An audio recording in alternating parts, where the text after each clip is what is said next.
Shading devices should have a minimum clearance from glazing so they can be maintained, avoid contact under wind and thermal movement, and not interfere with window operation.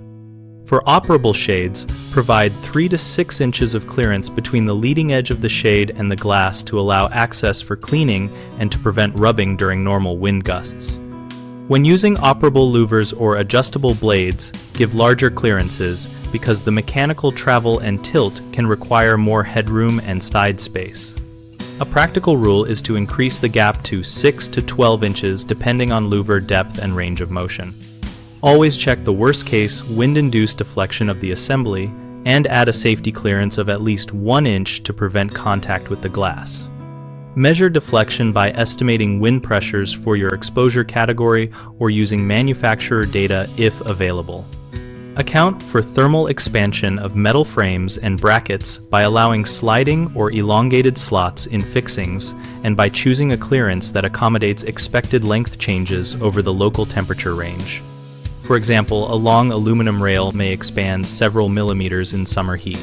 For motorized or spring return systems, ensure stops and limit switches are set so the device cannot travel into the glass plane even if a control fails.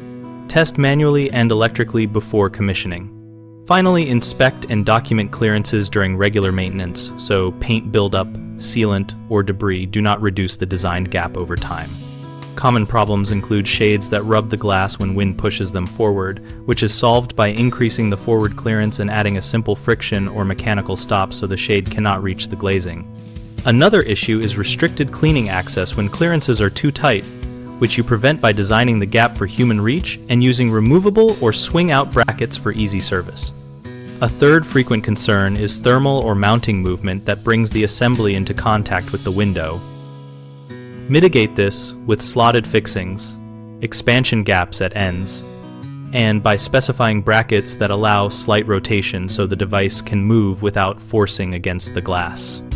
BigHomeProjects.com helps homeowners find local contractors by listing professionals and showing where they work so we can match project needs with available skills. We also help contractors find work and join our discussion community where we and other members share field tips and clearance practices for shading devices.